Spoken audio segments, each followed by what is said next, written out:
Hey everybody, I'm Joey Marburger. I'm the head of product at the Washington Post, based in Washington, D.C. Been at the Washington Post about 6 years, and about 3 years ago, Jeff Bezos shocked a lot of people, myself included, when he purchased the Washington Post for $250 million US dollars, about 224 million euros. So nobody saw that coming, and all of a sudden, he was getting to know the company and the Post, and he was like, I want to build things, I want to build new products, I want to design new products. That's what I'm interested in, that further our journalism. And so the executive team was kind of looking around, and they're like, who's in charge of that? And they're like, well, Joey. And then the next week, I was on a phone call with Jeff Bezos, and that's been going on for about 3 years now. So a bit of a career shift at the time.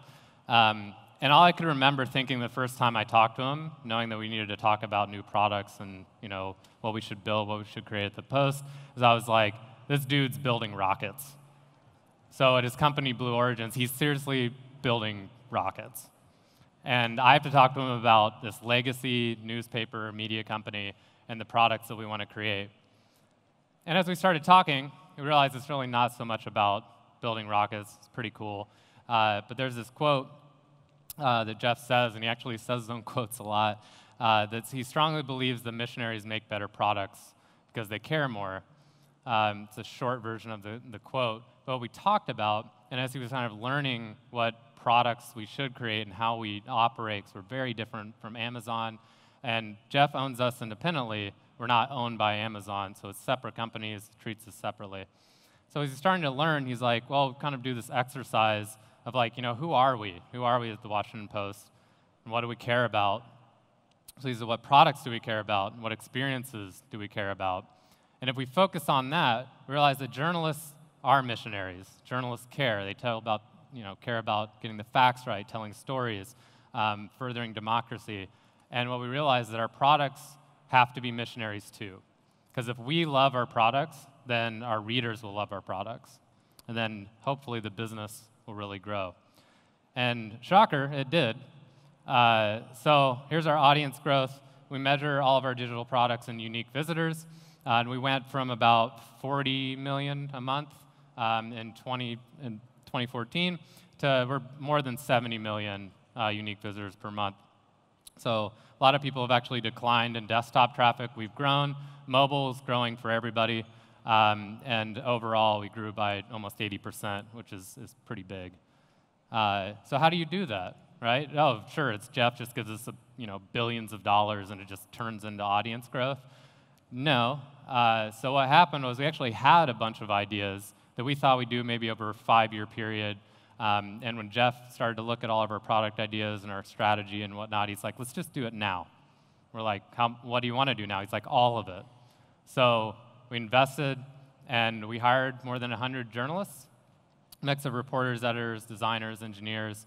It's about 105 total, and we've even hired a few more since then.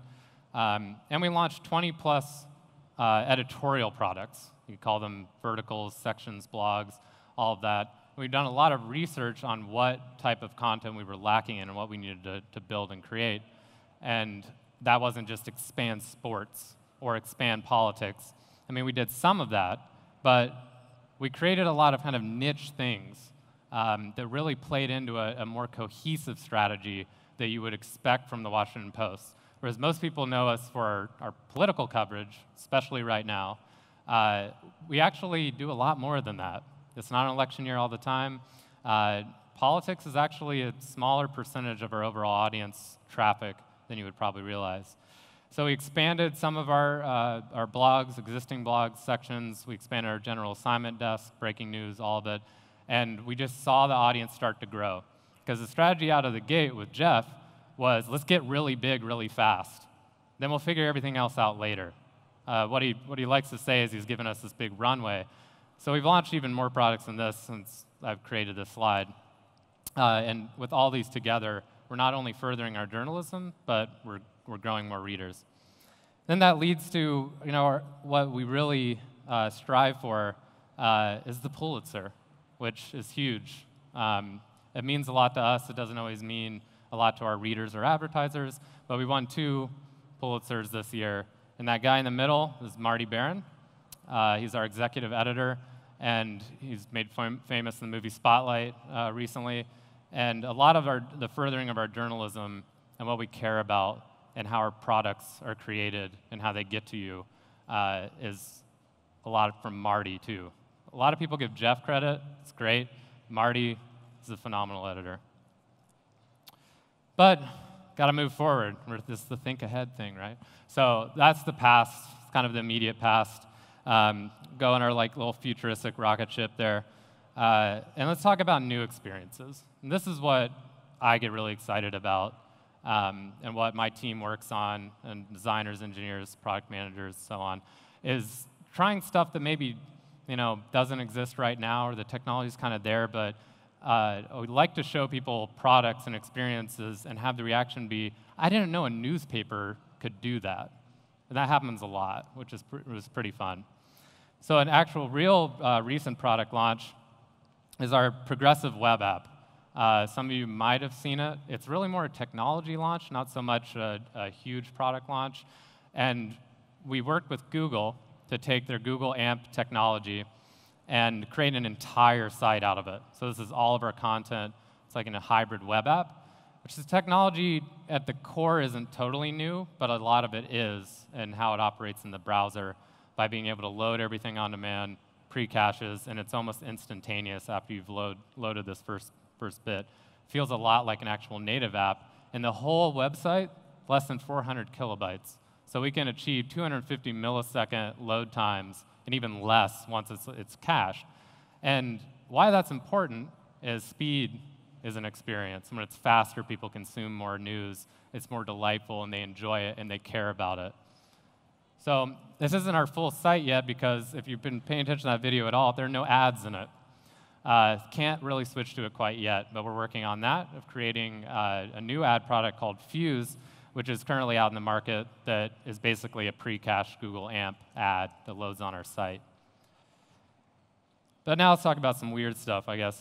So I happened upon this stock image of this smart mirror, and I was like, oh, that's cute or whatever. I'm like, wait a minute, what if we actually built something and put Washington Post headlines on it just for fun? Almost as a metaphor to think about experiences and designing for platforms that you never really would think about designing for. So I built one in my office.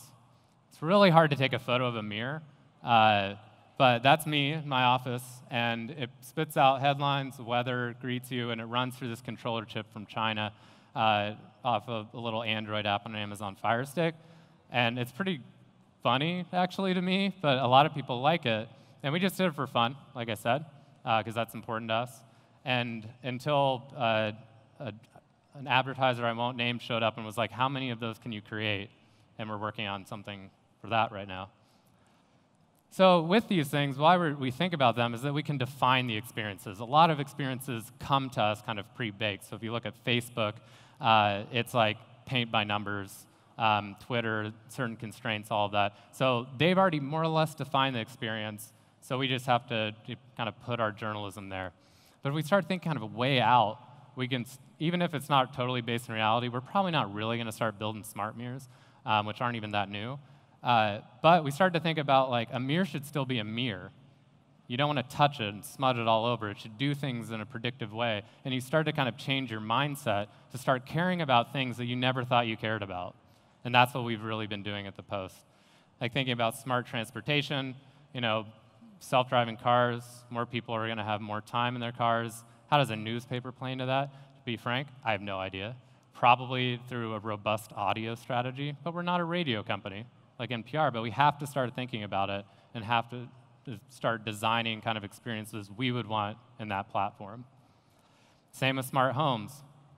We actually are working on kind of handoff technology, so almost knowing you're reading a certain story on, say, your laptop at work, and then you check it on your mobile on the way home. You get home, and maybe you want to pick up off that story, but you don't want to have to pull it up and keep reading. It could just switch into an audio mode and greet you when you come in. And the real smart home revolution hasn't totally happened yet, but it's going to happen quick, and we can be right there. We don't have to spend a bunch of lag time creating this technology, which is pretty much already exists. So one of my favorite quotes from William Gibson, so science fiction writer, and that the future is already here. It's just not evenly distributed, which is true. There's lots of smart home devices and technology, and the way that everything's connected through like the Internet of Things. And that's happening, but no one's really put it into like a nice context that you understand. And you don't realize how invasive things can be until it's frustrating and there's a lot of friction. So we really focus on the experience of it being frictionless, and you just get the information that you want through a series of products, not just coming to, say, WashingtonPost.com, which is not really the future. So I've seen other people talk about artificial intelligence. For us, what's important is not so much like build one thing, it's build a platform. And to build artificial intelligence, you have to have a good amount of data, some deep learning, so essentially intelligence.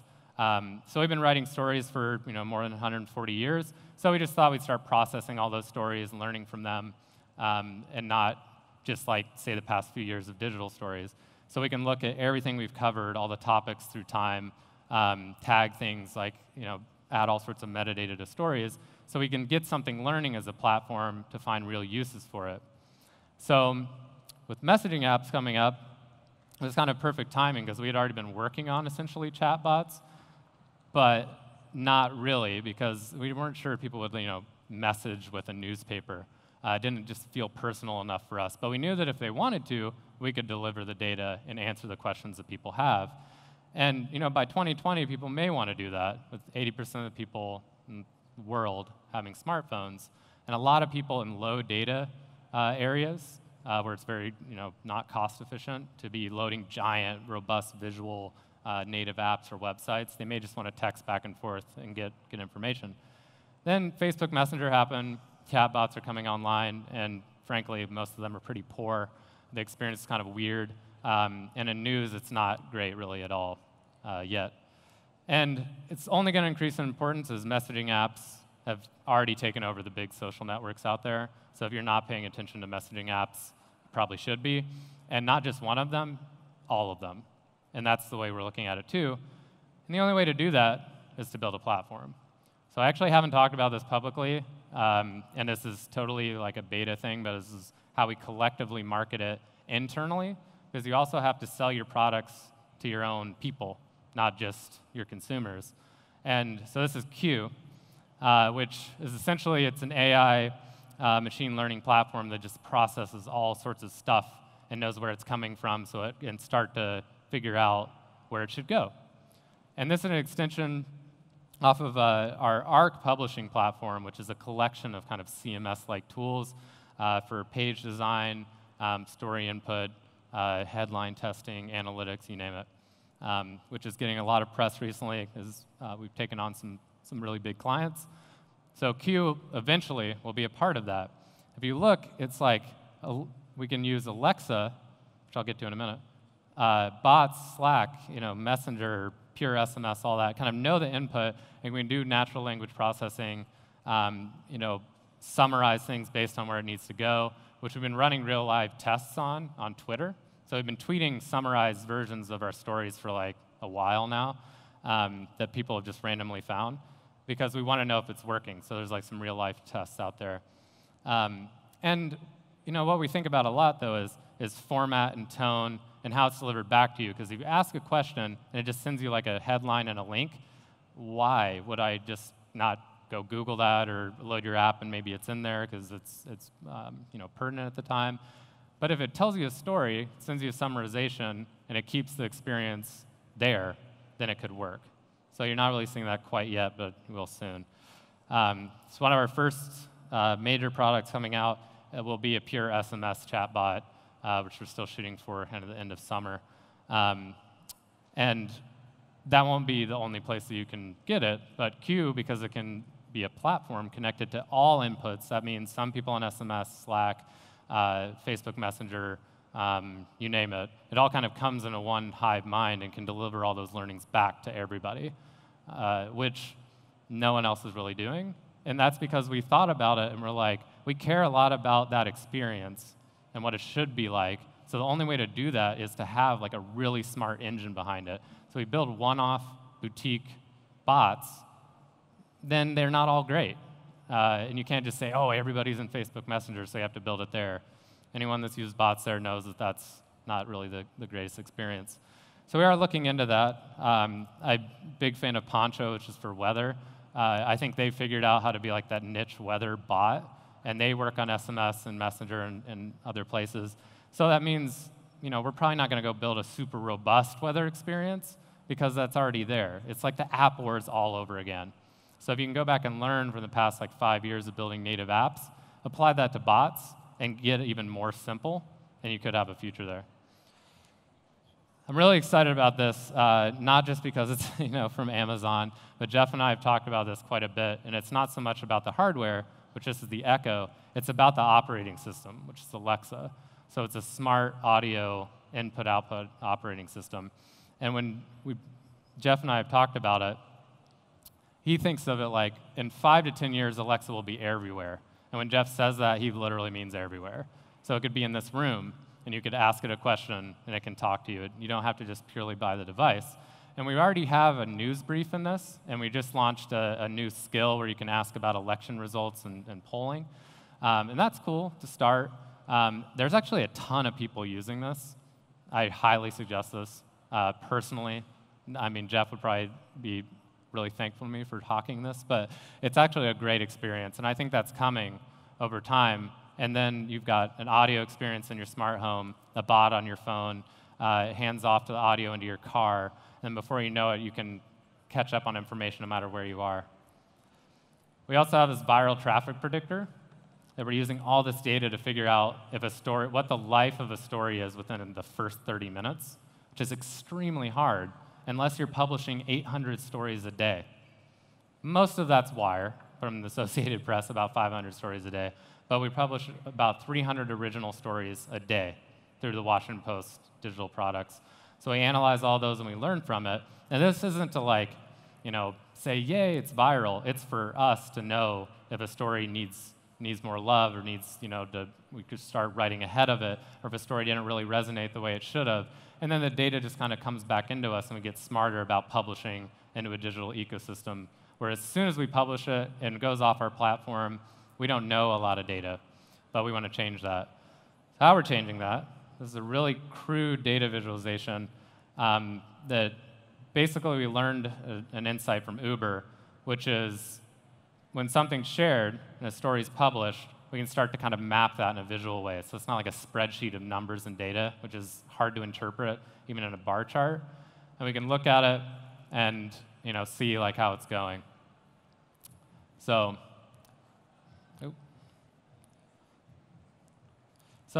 it kind of publishes over time. We can change this to users, and not just referral sources. And then we can put this in our newsroom, and we can look at it, and we can kind of see how traffic's spreading in real time. This is fascinating if you really watch it go with a ton of stories. You can see kind of pockets of where things start to gain audience and lose audience, how things are kind of shared between each other. And we have all these data points, but we don't really know what to do with it. But I kind of thought it'd be cool to see what a visualization of it is, and if we can learn anything from it. And shockingly, we can, which is great. Because not everything goes viral on Facebook. It can start on Twitter or Reddit or elsewhere, and we can kind of see how all these connections happen, and we can start to create new products around that. So we build products that essentially can help us build products, which is very important when you care about what's out there, how your readers are going to consume your information. And there's so many competing products now. People have so little time in a digital space that you have to be great. And if you're not great, learn how you can be great and move forward. Because right now, it's, we've got to focus on today, our website, we have advertisers, things we have to sell, but we're kind of not really focused on that as much. A little next week, but what my team really focuses on, which is beyond a lot of this, is what's happening next year. How will people consume information next year? And really, ultimately, we've set this kind of mark of 2020. What will the digital ecosystem look like? And I'm going to skip over this slide for time, but recently at a grand opening of our Washington Post building, Jeff There's something a little summed it up for peculiar, us. though, I think, about the Post. And that is, I think that even in the world of journalism, I think the Post is just a little more swashbuckling. There's a little more swagger. There's a tiny bit of badassness here at the Post. Badassness. I don't know if that translates to German, but basically if you start to care, you can be a badass too. You don't just have to have millions of dollars. Just build products that you care about and your consumers will care too. Thank you.